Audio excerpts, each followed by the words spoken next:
তব কথামৃতাং তপ্ত জীবনম কবিভিরীরিতাং কলমশাপহং শ্রবণমঙ্গলং শ্রীমদাততম ভুবি গৃণন্তি ये ভুরিদা জানা। শ্রী শ্রী রামকৃষ্ণ কথামৃত, প্রথম ভাগ, তৃতীয় খণ্ড, প্রথম পরিচ্ছেদ। সিঁথি ব্রাহ্ম সমাজ দর্শন ও শ্রীযুক্ত শিবনাথ প্রভৃতি ব্রাহ্ম ভক্তদিগের সহিত কথোপকথন ও আনন্দ। উৎসব মন্দিরে শ্রীরামকৃষ্ণ। ভগবান শ্রীরামকৃষ্ণ গেছেন কলকাতার সিঁথিতে অবস্থিত ব্রাহ্ম সমাজের মন্দিরে। সেখানে ব্রাহ্ম সমাজের উৎসবে ভগবান শ্রীরামকৃষ্ণ বিশেষ আমন্ত্রিত অতিথি রূপে যোগদান করেছেন। কথামৃতকার লিখছেন, শ্রী শ্রী পরমহংসদেব সিঁথির ব্রাহ্ম সমাজ দর্শন করিতে আসিয়াছেন। 28 অক্টোবর ইংরাজি 1882 খ্রিস্টাব্দ শনিবার। আশ্বিন মাসের কৃষ্ণা দ্বিতীয়া তিথি। আজ এখানে মহোৎসব, ব্রাহ্ম সমাজের ষান্মাসিক। তাই ভগবান শ্রীরামকৃষ্ণের এখানে নিমন্ত্রণ। বেলা 3টা-4টার সময় তিনি কয়েকজন ভক্ত সঙ্গে গাড়ি করিয়া দক্ষিণেশ্বরের কালীবাটি হইতে শ্রীযুক্ত বেণীমাধব পালের মনোহর উদ্যান বাটিতে উপস্থিত হইলেন। এই উদ্যান বাটিতে ব্রাহ্ম সমাজের অধিবেশন হইয়া থাকে। ব্রাহ্ম সমাজকে তিনি বড় ভালোবাসেন। ব্রাহ্ম ভক্তগণও তাহাকে সাতিশয় ভক্তি শ্রদ্ধা করেন।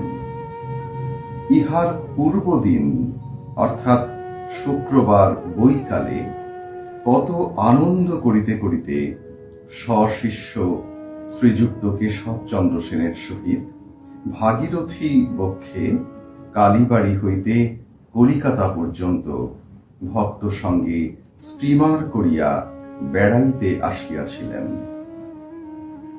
সিঁথি পাইকপাড়ার নিকট, কলিকাতা হইতে 1.5 ক্রোশ উত্তরে। উদ্যান বাটিটি মনোহর বলিয়াছি।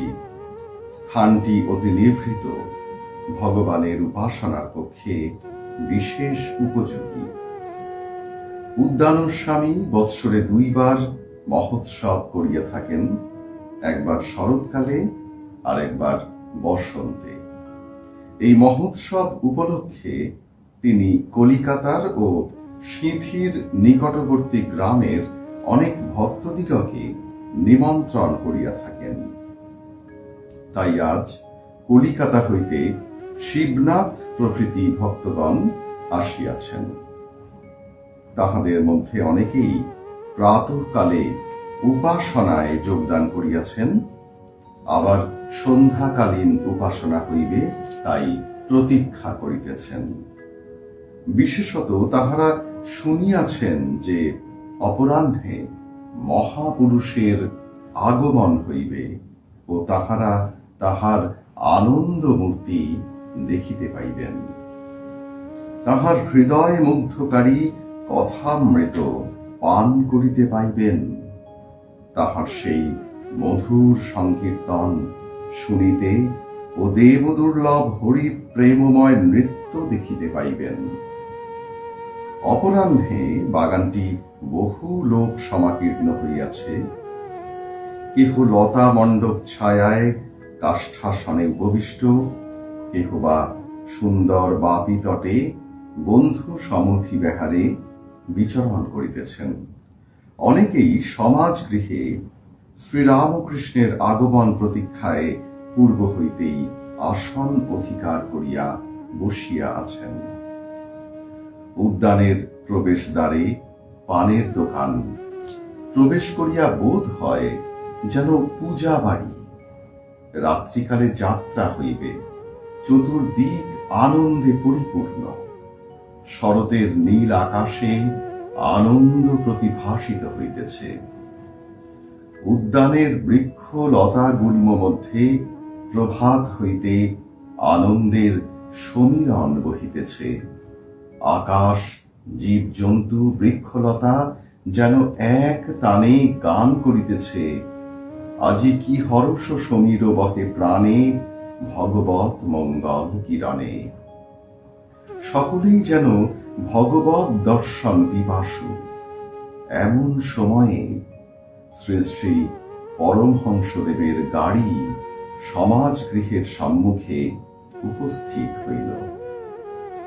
সকলেই গাত্রোত্থান করিয়া মহাপুরুষের অভ্যর্থনা করিতেছেন। তিনি আসিয়াছেন। চারিদিকের লোক তাহাকে মণ্ডলাকারে ঘেরিতেছে। সমাজ গৃহের প্রধান প্রকোষ্ঠ মধ্যে বেদী রচনা হইয়াছে, সে স্থান লোকে পরিপূর্ণ। সম্মুখে দালান, সেখানে পরমহংসদেব সমাসীন, সেখানেও লোক। আর দালানের দুই পার্শ্বস্থিত দুই ঘর, সে ঘরেও লোক। ঘরের দ্বারদেশে উদ্গ্রীব হইয়া লোকে দণ্ডায়মান। দালানে উঠিবার সোপান পরম্পরা এক প্রান্ত হইতে অপর প্রান্ত পর্যন্ত বিস্তৃত। সেই সোপানও লোকে লোকাকীর্ণ। সোপানের অনতি দূরে দুই তিনটি বৃক্ষ, পার্শ্বে লতামণ্ডপ, সেখানে কয়েকখানি কাষ্ঠাসন। তথা হইতেও লোকে উদ্গ্রীব ও উৎকর্ণ হইয়া মহাপুরুষের দিকে দৃষ্টিপাত করিতেছে। সারি সারি ফল ও পুষ্পের বৃক্ষ, মধ্যে পথ। বৃক্ষ সকল সমীরণে ঈষৎ হেলিতেছে, দুলিতেছে, যেন আনন্দ ভরে মস্তক অবনত করিয়া তাহাকে অভ্যর্থনা করিতেছে।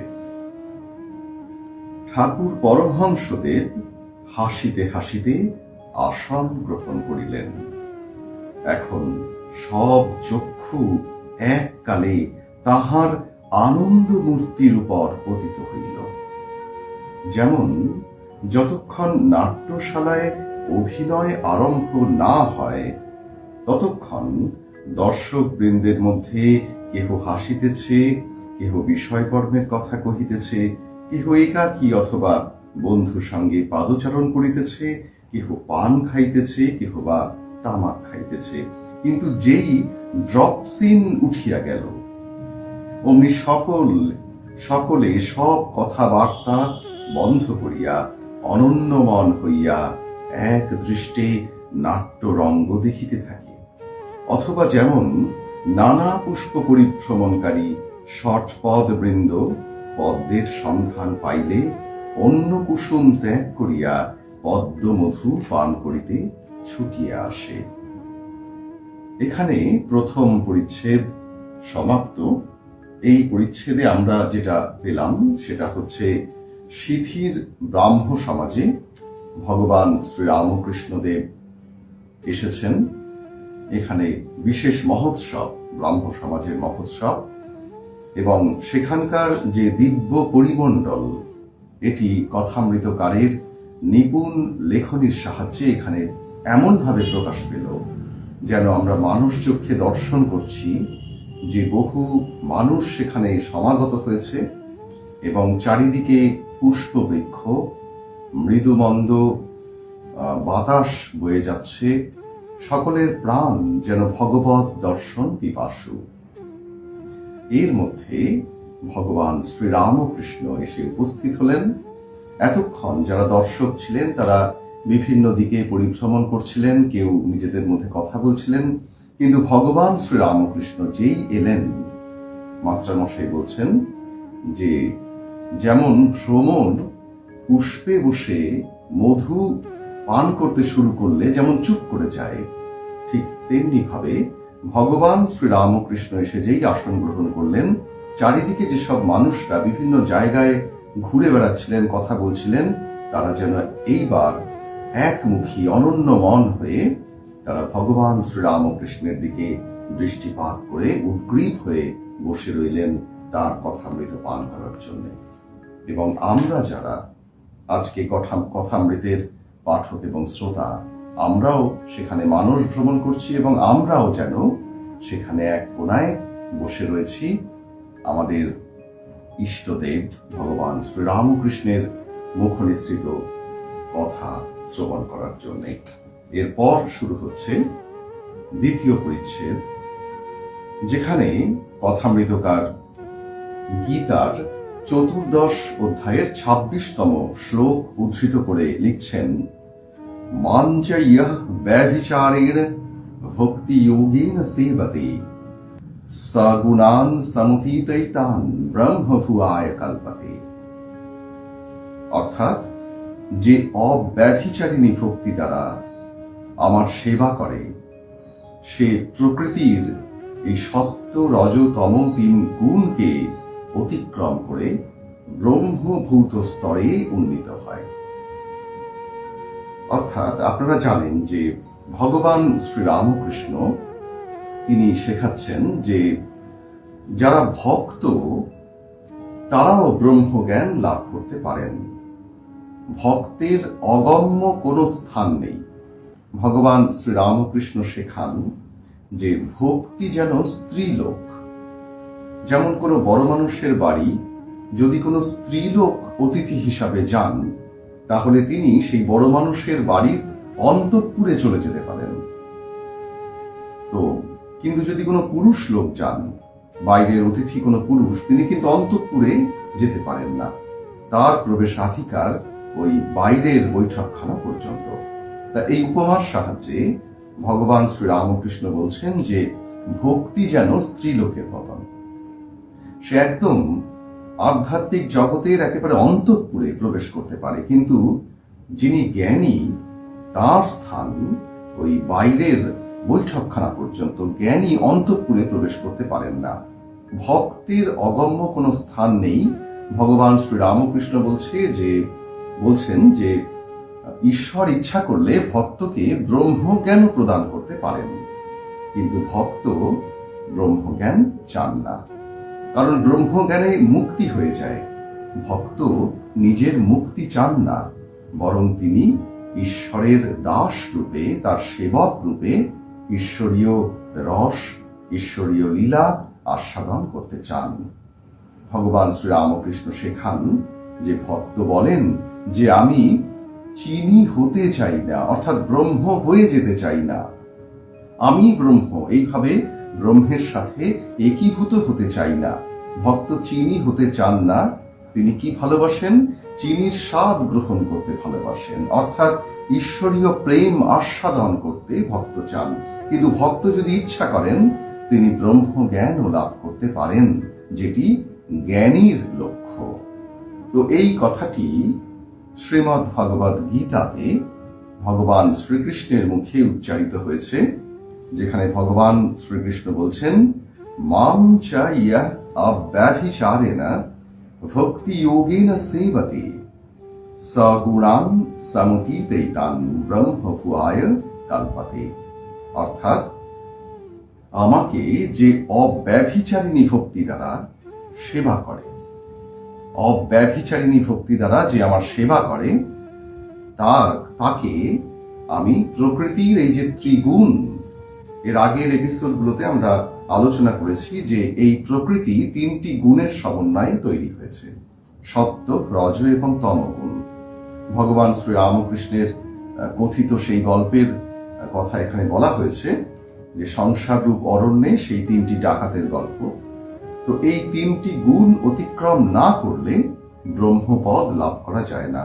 তো ভগবান শ্রীকৃষ্ণ এখানে বললেন যে অব্যভিচারিণী ভক্তি দ্বারা যে আমার উপাসনা করে, প্রকৃতির এই 3টি গুণ অতিক্রম করার মধ্যে দিয়ে তিনি ব্রহ্মপদ লাভ করতে পারেন। তো অব্যভিচারিণী ভক্তি, অব্যভিচারিণী ভক্তি কি?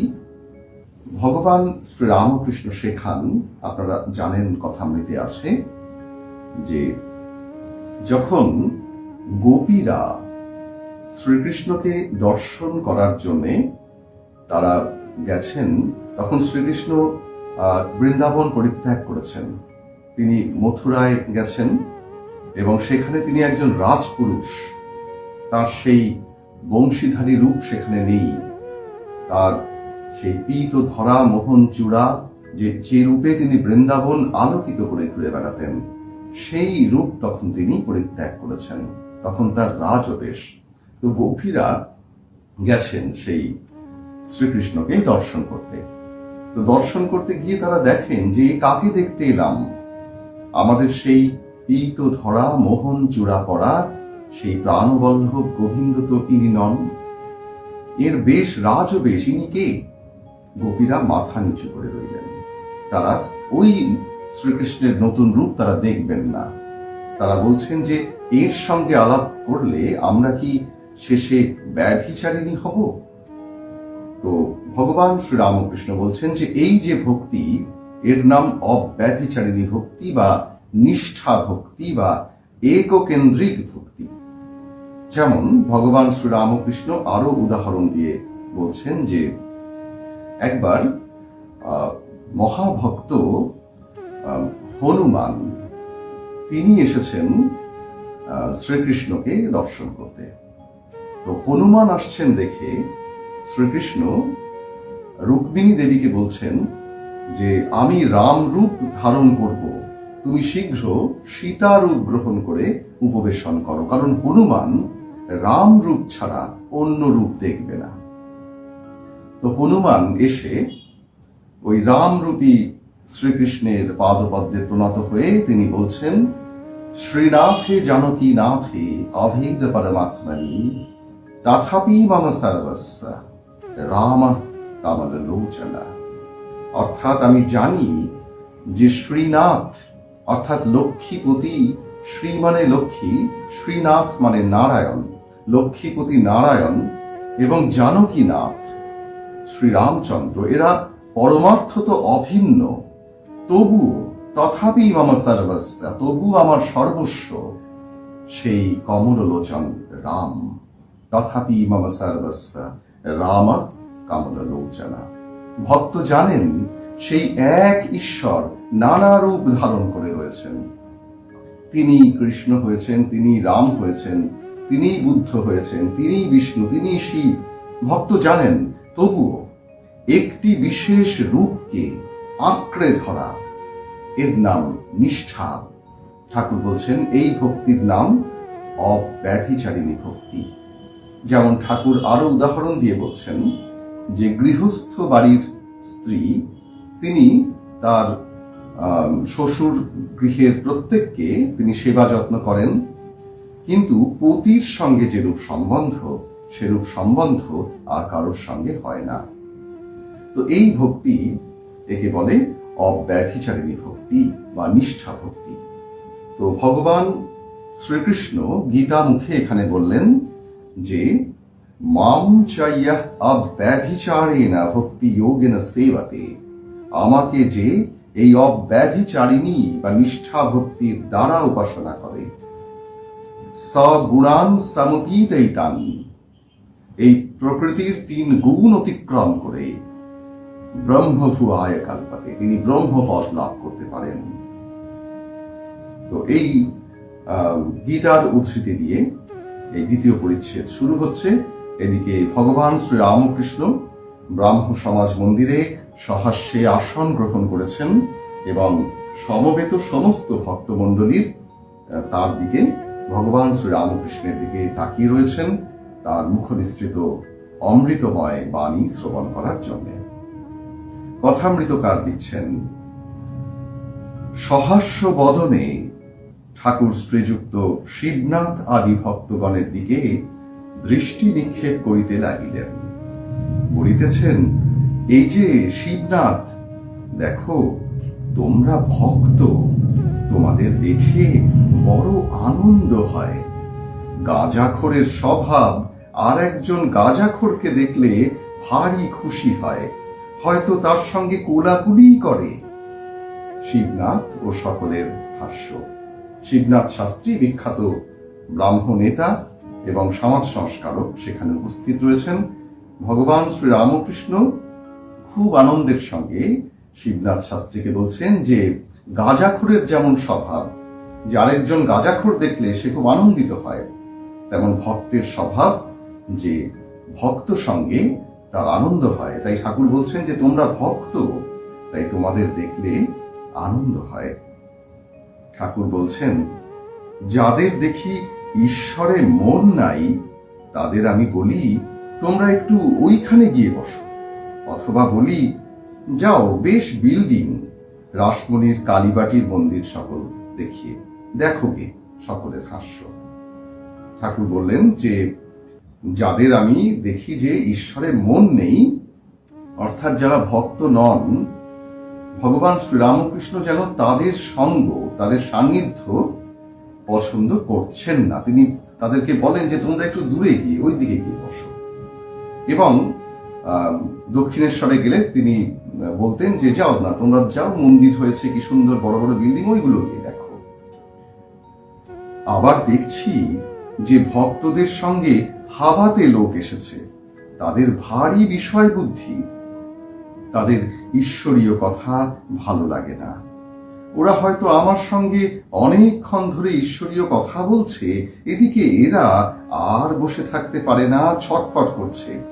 বারবার তাদের কানে কানে ফিসফিস করে বলছে কখন যাবে, কখন যাবে। তারা হয়তো বললে দাঁড়াও না হে, আর একটু পরে যাব। তখন এরা বিরক্ত হয়ে বলে তবে তোমরা কথা কও, আমরা নৌকায় গিয়ে বসি। সকলের হাস্য। ভগবান শ্রীরামকৃষ্ণ এখানে খুব সুন্দর একটি বাস্তব চিত্র তুলে ধরলেন। এইরকম অভিজ্ঞতা আমাদের প্রায় সকলেরই আছে। আমরা যখন মঠ মিশনে যাই বা কোনো সাধুর সান্নিধ্যে যাই, অনেক সময় আমাদের সঙ্গে অন্য লোকজন থাকে। এরকম অভিজ্ঞতা আপনাদের অনেকেরই হয়েছে, আমারও ব্যক্তিগত এরকম অভিজ্ঞতা আছে, একটু শেয়ার করি। আমি একটি আশ্রমে ছোটবেলা থেকে যুক্ত ছিলাম, প্রায় সেখানে যেতাম। এবার আমার সঙ্গে আমার কিছু বন্ধু বান্ধব তারাও থাকতো। তো একদিন ওই আশ্রমে গেছি, আমার সঙ্গে আমার এক বন্ধু গেছে, আমাকে বলেছে যে তুই যেখানে যাবি চল যাবো। আমি বলছি একটা আশ্রমে যাবো। বলছে হ্যাঁ আমার খুব ভালো লাগে আশ্রমের পরিবেশ, আমার সঙ্গে গেছে। এবার সেখানে যিনি মহারাজ ছিলেন, পূজ্যপাদ স্বামী সুরেশানন্দজি মহারাজ, আশ্রমটি হচ্ছে নদিয়া জেলার বঙ্কিমনগরে, বঙ্কিমনগর আশ্রম, একটি প্রাইভেট আশ্রম। তো যাই হোক, স্বামী সুরেশানন্দজি মহারাজ উনি ঈশ্বরীয় প্রসঙ্গ ছাড়া অন্য প্রসঙ্গে আলোচনাই করেন না, অন্তত আমি দেখিনি আলোচনা করতে। তা সকালে আমরা গেছি, উনি বিভিন্ন প্রসঙ্গে আলোচনা করছেন। উনি আবার বলতেন যে ওনার যিনি গুরুদেব স্বামী সেবানন্দজি, তো তিনি বলতেন যে স্বামী সেবানন্দজি তার ঘরের মধ্যে একটি বিশেষ উচ্চতায় একটা দাগ দিয়ে রাখতেন, একটা কয়লা দিয়ে দাগ দিয়ে রেখেছেন তার দেওয়ালে। যে কোনো লোক গিয়ে যদি ওই তার চোখে পড়তো সাদা দেওয়ালে একটি কালো দাগ, তখন সে প্রশ্ন করতো যে মহারাজ এখানে এই দাগটা কেন? তখন মহারাজ বলতেন যে ওই দাগটি হচ্ছে স্বামীজির উচ্চতা, স্বামীজির যা উচ্চতা সেই উচ্চতায় আমি দাগ দিয়ে রেখেছি, যাতে ওই দাগটি দেখলে স্বামীজির কথা মনে পড়ে। তো এই দাগ দেওয়ার উদ্দেশ্য হচ্ছে যাতে বাইরের থেকে যারা যাবে তারা এই দাগটিকে কেন্দ্র করে দাগটি কেন জিজ্ঞাসা করে, এবং এই কেনর উত্তর দিতে গিয়ে মহারাজ স্বামীজির প্রসঙ্গে চলে আসবেন, যাতে শুরুর থেকেই আর অন্য কোনো প্রসঙ্গে আলোচনা না করতে হয়। তো এইরকম একটি পরিমণ্ডল। তা ওখানে মহারাজ স্বামীজির কথা, ঠাকুরের কথা, মায়ের কথা আলোচনা করছেন। এবার আমার সাথে যে ছেলেটি গেছে, ওর প্রথম তো শুনছে, ভালো লাগছে। তারপরে আমাকে বলছে যে অনেক বেলা হয়ে গেল, চলো খেয়ে আসি। আমি বলছি যে এই আশ্রমেই খাওয়া দাওয়ার ব্যবস্থা আছে, পরে তুমি বসো এখানে। খানিকক্ষণ বসে আছে, বসে উসখুস করছে, বুঝতে পারছি একটা তাল কেটে যাচ্ছে। এবং তারপরে ঠিক এই কথাই বললো যে তুমি বসো, আমি একটু বাজার থেকে ঘুরে আসি। তো তখন আমার ঠাকুরের এই কথাটি মনে পড়ে গেল যে কতদিন আগে ঠাকুর এই কথা বলেছেন, যে ওরা হয়তো আমার সঙ্গে অনেকক্ষণ ধরে ঈশ্বরীয় কথা বলছে, এদিকে এরা আর বসে থাকতে পারে না, ছটফট করছে। বারবার তাদের কানে কানে ফিসফিস করে বলছে কখন যাবে, কখন যাবে। তারা হয়তো বললে, দাঁড়াও না হে, আর একটু পরে যাব, তখন এরা বিরক্ত হয়ে বলে, তবে তোমরা কথা কও, আমরা নৌকায় গিয়ে বসি। এই ধরনের অভিজ্ঞতা আমাদের অনেকেরই হয়। বিশেষত আমরা যখন এরকম আধ্যাত্মিক পরিমণ্ডলে যাই, যখন বাইরে অন্যান্য কাজে থাকি, তখন এই সমস্ত মানুষদেরকে আমরা ঠিক চিনতে পারি না। কিন্তু যখনই এদের সঙ্গে আমরা আধ্যাত্মিক পরিমণ্ডলে যাই, তখন ঠিক ছাঁকনির মতো যেন আলাদা হয়ে যায়। আমরা বুঝতে পারি যে কোথায় যেন সুরে সুর মিলছে না, তালে তাল মিলছে না। তো ভগবান শ্রীরামকৃষ্ণ এই কথাটি বলছেন, যারা ভক্ত তাদের ভক্তকে দেখে আহ্লাদ হয়। আবার অন্যত্র বলছেন যে গাঁজাখোরকে দেখে তারা আহ্লাদ করে, হয়তো কোলাকুলি করে, কিন্তু অন্য লোক দেখলে তারা বিরক্ত হয়। ঠাকুর বলছেন যে সংসারী লোকদের যদি বলো যে সব ত্যাগ করে ঈশ্বরের পাদপদ্মে মগ্ন হও, তা তারা কখনো শুনবে না। তাই বিষয়ী লোকদের টানবার জন্য গৌর নিতাই দুই ভাই মিলে পরামর্শ করে এই ব্যবস্থা করেছিলেন, মাগুর মাছের ঝোল, যুবতী মেয়ের কোল, বল হরি বল। প্রথম দুইটির লোভে অনেকে হরিবোল বলতে যেত। হরিনাম সুধার একটু আস্বাদ পেলে বুঝতে পারত যে মাগুর মাছের ঝোল আর কিছুই নয়, হরি প্রেমে যে অশ্রু পড়ে তাই। আর যুবতী মেয়ে কিনা পৃথিবী, যুবতী মেয়ের কোল কিনা ধুলায় হরি প্রেমে গড়াগড়ি। এখানে আমরা দেখতে পাচ্ছি যে ভগবান শ্রীরামকৃষ্ণ গেছেন ব্রাহ্ম সমাজের একটি উৎসবে। স্বামীজি বলছেন যে ধর্ম শুধু বাহ্য আচরণে নয়, হৃদয়ের অন্তরের অনুভূতিতেই ধর্ম। তো আমরা অনেক সময় মনে করি যে বাইরের আড়ম্বর, বাইরের উৎসবাদী, এসবের কি সত্যিই কোনো প্রয়োজন আছে ধর্মক্ষেত্রে? ধর্ম তো নিভৃতে একাকী ধ্যান জপের মধ্যে দিয়েই হয়। ঠাকুর যেমন বললেন যে ধ্যান করবে মনে কোণে ও কোণে। তাহলে এই সমস্ত আড়ম্বর, এই উৎসব ইত্যাদির প্রয়োজন কোথায়? তো স্বামীজি শেখাচ্ছেন এক জায়গায় যে এর প্রয়োজন আছে। যখন স্বামীজি শিকাগো বিজয়ের পর যখন ফিরে এলেন, তখন একজন প্রশ্ন করছেন স্বামীজিকে যে তোমাকে নিয়ে এই যে একটা উৎসব হলো, সেই প্রচুর লোক সমাগম হলো, স্বামীজিকে অভ্যর্থনা জানানো হলো, এবং স্বামীজির গাড়ির যে ঘোড়া, সেই ঘোড়া খুলে দিয়ে যুবকরা তারা স্বামীজির গাড়ি টেনে নিয়ে গেল। সারা কলকাতা জুড়ে একটি আলোড়ন। তো এটির কি প্রয়োজন ছিল? স্বামীজি বলছেন যে হ্যাঁ, আমি চেয়েছিলাম যে এই ধরনের একটি আলোড়ন হোক।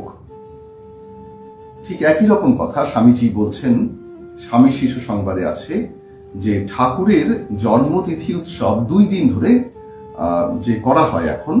তো স্বামীজি বলছেন যে যেদিন ঠাকুরের তিথি পুজোটা হবে, ঠাকুরের জন্মতিথি যেদিন, সেই দিন পূজা পাঠ ইত্যাদি হবে, আধ্যাত্মিক বিভিন্ন আচরণ সেদিন হবে।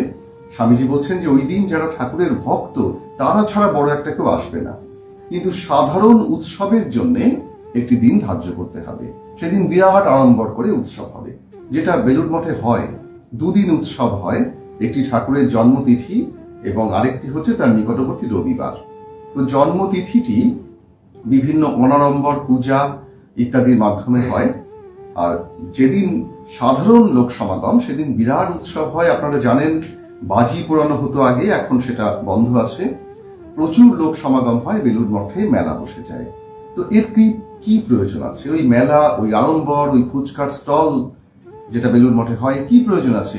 স্বামীজি বলছেন প্রয়োজন আছে, কারণ এই উৎসবাদী, এই আড়ম্বরের মধ্যে দিয়ে বহু লোক সমাগম হয়, এবং তাদের মধ্যে কারো কারো মনে প্রশ্ন আসে যে আজকে কাকে কেন্দ্র করে, কার উদ্দেশ্যে এত জনসমাগম হলো। এই প্রশ্নটি যেন তাদেরকে খুঁজতে সাহায্য করে যে কার জন্য এই লোক সমাগম, এবং এই খোঁজার মধ্যে দিয়ে তাদের মধ্যে যারা বিশেষ কৃপাপ্রাপ্ত বা বিশেষ আধিকারিক, তারা ক্রমে ক্রমে ঠাকুরের দিকে অগ্রসর হয়। প্রথমেই বিশুদ্ধ আধ্যাত্মিক তত্ত্ব মানুষ গ্রহণ করতে পারে না, তাই এই সমস্ত অনুষ্ঠান, এই সমস্ত আড়ম্বর, এই উৎসবাদীর মোড়কে বিশুদ্ধ আধ্যাত্মিক তত্ত্ব প্রচার করতে হয়। তো এখানেও আমরা দেখতে পাচ্ছি যে একটি উৎসব হচ্ছে এবং সেই উৎসবের মধ্যে ভগবান শ্রীরামকৃষ্ণ আমন্ত্রিত হয়ে এসেছেন এবং তিনি বলছেন যে সংসারী লোকেদের যদি বলো সব ত্যাগ করে ঈশ্বরের পাদপদ্মে মনোনিবেশ করো, তারা সেটা শুনবে না। তাই নিতাই গৌর দুই ভাই তারা একটা অদ্ভুত কৌশল অবলম্বন করেছিলেন। তারা এমন দুটি লাইন বলতেন যে দুটি লাইনের ভুল ব্যাখ্যা করে অনেক মানুষ তারা যেন সমাগত হতেন, কিন্তু সমাগত হয়ে সেই কৃষ্ণ নাম করতে করতে ভিতরে যখন ভক্তির বীজ উন্মোচিত হতো, তখন তারা বুঝতে পারতেন যে ঈশ্বরীয় নামের কি মাহাত্ম্য। তখন তারা বুঝতে পারতেন যে যুবতী মেয়ের কোল মানে ধরণীর কোল। ঈশ্বরীয় নামে যে উন্মাদনায় ভক্ত বাহ্য শূন্য হয়ে মাটিতে ধুলায় গড়াগড়ি খান, এটাকেই বলা হচ্ছে যুবতী মেয়ের কোল। আর মাগুর মাছের ঝোল হচ্ছে ঈশ্বরীয় প্রেমে যে প্রেমাশ্রু বর্ষিত হয়, সেটি যেন মাগুর মাছের ঝোল। এইভাবে মানুষকে আকৃষ্ট করতেন গৌর নিতাই দুই ভাই। ঠিক যেমন এই ব্রাহ্ম সমাজে উৎসব অনুষ্ঠান আড়ম্বরের মধ্যে দিয়ে বহু মানুষ আজকে আকৃষ্ট হয়েছেন, কিন্তু এই উৎসবের প্রাণ যেন ভগবান শ্রীরামকৃষ্ণ, তার মুখ নিঃসৃত এই আধ্যাত্মিক বাণী। ঠাকুর বলছেন, নিতাই কোন রকমে হরিনাম করিয়ে নিতেন। চৈতন্যদেব বলেছিলেন, ঈশ্বরের নামের ভারী মাহাত্ম্য, শীঘ্র ফল না হতে পারে, কিন্তু কখনো না কখনো এর ফল হবেই হবে। যেমন কেউ বাড়ির কার্নিশের উপর বীজ রেখে গিয়েছিল, অনেক দিন পরে বাড়ি ভূমিস্বাদ হয়ে গেল, তখনও সেই বীজ মাটিতে পড়ে গাছ হলো ও তার ফল হলো। আপনারা জানেন যে ওই জগাই মাথাই যারা এমন কোনো পাপ নেই যে সেই সময় করেননি, তো এমনকি তারা মদ্যপ অবস্থায় নিত্যানন্দের সেই শ্রী অঙ্গে কলসির কানা দিয়ে আঘাত করেছিলেন এবং নিত্যানন্দের রক্তপাত দর্শন করে প্রভু শ্রীচৈতন্য তিনি উত্তেজিত হয়ে জগাই মাথাইকে বিনাশ করতে উদ্যত হয়েছিলেন। তখন নিত্যানন্দ মহাপ্রভু তাদেরকে ক্ষমা করতে অনুরোধ করলেন এবং তিনি কৃষ্ণ নাম করতে বললেন জগাই মাথাইকে। কারণ তিনি জানতেন যে একবার যদি কৃষ্ণ নাম করে, একবার যদি ঈশ্বরীয় নাম করে, তবে ঈশ্বরীয় নাম বীজের যে সাংঘাতিক শক্তি, সেই শক্তি কোনো না কোনো সময় পরিস্ফুট হবেই। এবং আমরা দেখতে পাই সেই দুর্দান্ত প্রকৃতির জগন্নাথ এবং মাধাই বা মাধব এরা পরবর্তীকালে সারা জীবন তারা আধ্যাত্মিক চর্চায়, ঈশ্বরীয় চর্চায়, সাধনায় অতিবাহিত করেছিলেন। ঈশ্বরীয় নামের এত শক্তি। তাই ভগবান শ্রীরামকৃষ্ণ বলছেন যে একটি বীজ যদি বাড়ির কার্নিশের উপর পড়ে এবং তারপরে বাড়িটি ধ্বংস হয়ে ভূমিস্বাৎ হয়ে গেলেও ওই বীজটি নষ্ট হয় না, কালক্রমে পুনরায় সেই বীজ থেকে গাছ হয়। ঠিক সেইভাবে হরিনাম বা ঈশ্বরীয় নাম উচ্চারণ করলে সেই নাম বীজের এত শক্তি যে সেই নাম থেকে পরবর্তীকালে আধ্যাত্মিক শক্তির স্ফুরণ ঘটে। ঠাকুর বলছেন, যেমন সংসারীদের মধ্যে সত্য, রজ, তম 3 গুণ আছে, তেমনি ভক্তিরও সত্য, রজ, তম 3 গুণ আছে। ঠাকুর বললেন যে সত্যগুণ, রজগুণ এবং তমগুণ, এই 3 প্রকার গুণ যে আছে, এই বিষয়ে আমরা এর আগের পাঠগুলোতে বিশদে আলোচনা করেছি। ঠাকুর বলছেন ঠিক তেমনি ভাবে ভক্তিরও সত্য, রজ, তম 3 গুণ হয়। ঠাকুর বলছেন, সংসারের সত্যগুণ কি রকম জানো? বাড়িটি এখানে ভাঙা ওখানে ভাঙা, মেরামত করে না। ঠাকুর দালানে পায়রাগুলো হারছে, উঠানে শ্যাওলা পড়ছে, হুঁশ নাই। আসবাবগুলো পুরানো, ফিটফাট করবার চেষ্টা নাই। কাপড় যা তাই একখানা হলেই হলো। লোকটি খুব শান্ত, শিষ্ট, দয়ালু, অমায়িক, কারো কোনো অনিষ্ট করে না। এই হলো সংসারীর সত্যগুণ। তার যেন সংসারের কোনো কিছুর প্রতি তেমন টান নেই বা আঁট নেই। সংসারীর রজগুণের লক্ষণ আবার আছে।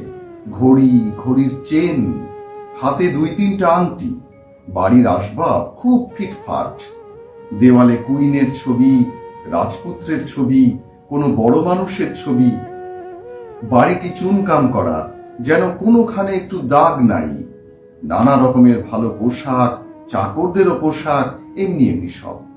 এই যে বৈশিষ্ট্য সংসারীদের, এটি হচ্ছে রজগুণের বৈশিষ্ট্য। সংসারীর তমগুণের লক্ষণ নিদ্রা, কাম, ক্রোধ, অহংকার, এই সব। আবার ভক্তির সত্ত্ব আছে। যে ভক্তের সত্ত্বগুণ আছে সে ধ্যান করে অতি গোপনে। সে হয়তো মশারির ভিতর ধ্যান করে, সবাই জানছে ইনি শুয়ে আছেন, বুঝি রাত্রে ঘুম হয় নাই, তাই উঠতে দেরি হচ্ছে। এদিকে শরীরের উপর আদর কেবল পেট চলা পর্যন্ত, সাকান্ন পেলেই হলো। খাবার ঘটা নাই, পোশাকের আড়ম্বর নাই, বাড়ির আসবাবপত্রের জাঁকজমক নাই।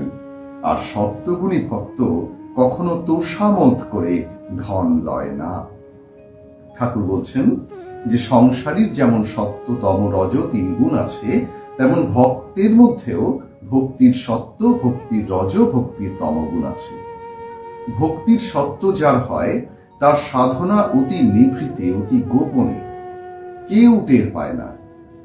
হয়তো রাত জেগে তিনি ধ্যান তপস্যা করেছেন, এমনকি বিছানার মশারির মধ্যে তিনি শুয়ে শুয়ে তিনি এক মনে ইষ্টমন্ত্র জপ করছেন, কাউকে জানতে দিচ্ছেন না। অন্য লোক মনে করছে যে হয়তো রাত্রে ঘুম হয় নাই, তাই উঠতে দেরি হচ্ছে, কিন্তু আসলে তিনি নিভৃতে সকলের অগোচরে সাধনা করছেন। এই যে সঙ্গোপনে সাধনা, এই যে সংসার বিমুখতা, সংসারের প্রতি আঁট নেই, এই যে ভাব, এই ভাবটি যেন সত্যগুণের ভাব। ভক্তির সত্য যার হয় তার এই ভাব। ভক্তির রজ থাকলে সে ভক্তের হয়তো তিলক আছে, রুদ্রাক্ষের মালা আছে, সেই মালার মধ্যে আবার একটি সোনার দানা। যখন পূজা করে বড়দের কাপড় পরে পূজা করে। ঠাকুর বললেন যে রজগুণী ভক্ত কেমন, ভক্তির রজ যার হয় তার একটু লোক দেখানো ভাব থাকে। তিনি যখন আহ্নিক করতে যান, পূজা করতে যান, তখন হয়তো তিনি গড়দের কাপড় পরে পূজা করেন, যাতে মানুষ মনে করে যে না, কিছু একটা হচ্ছে। ইনি একজন বড় ভক্ত, কি সুন্দর গড়দের কাপড় পরে পূজা করছেন, তার গলায় অনেক রুদ্রাক্ষের মালা। আমরা ফেসবুকেই দেখেছি অনেকে প্রোফাইল পিকচার করেন, গলায় অজস্র রুদ্রাক্ষের মালা, সেইভাবে ছবি তুলে প্রোফাইল পিকচার করেছেন। কেউ আবার ধ্যানস্থ হয়ে ছবি তুলে প্রোফাইল পিকচার করেছেন। এই যে মানুষকে দেখানোর প্রবণতা যে আমি ভক্ত, আমি সাধক, এই যে দেখানোর প্রবণতা, আবার এই দেখানোগুলোর মধ্যে আবার কেমন আছে নিজের ঐশ্বর্য দেখানোরও একটি অভ্যাস। ওই রুদ্রাক্ষের মালার মধ্যে আবার একটি করে সোনার দানা, ঐশ্বর্য বা বৈভব দেখানোর অভ্যাস।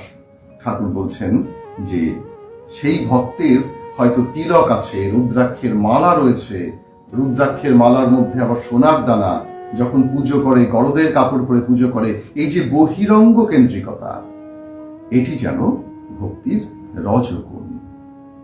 এই পর্যন্ত দ্বিতীয় পরিচ্ছেদের আলোচনা সমাপ্ত হলো, আমাদের সময়ও সমাপ্ত। পরের দিন আমরা তৃতীয় পরিচ্ছেদ থেকে আলোচনা করব, যেখানে ভক্তির তমগুণ সম্পর্কে আলোচনা করা হয়েছে। সাধারণভাবে আমরা জানি তমগুণ সর্বনিম্ন স্তরের, তার উপরে রজগুণ, তার উপরে সত্যগুণ। কিন্তু ভক্তির ক্ষেত্রে আমরা দেখব যেন একটু উল্টো। ঠাকুর প্রথমে রজগুণ আর সত্যগুণ, ভক্তির সত্য আর ভক্তির রজ নিয়ে আলোচনা করলেন। পরের দিন তৃতীয় পরিচ্ছেদে ভক্তির তম নিয়ে আলোচনা হবে, যেখানে আমরা দেখব ভক্তির তম যার হয় তিনি যেন শ্রেষ্ঠ ভক্ত, তার স্থান যেন অনেক উপরে। তো সেই আলোচনা, সেই পাঠ পরের দিন হবে। যদি ঠাকুরের ইচ্ছা হয় আবার আমরা মিলিত হব পরের পাঠচক্রে। ততক্ষণের জন্য বিদায়।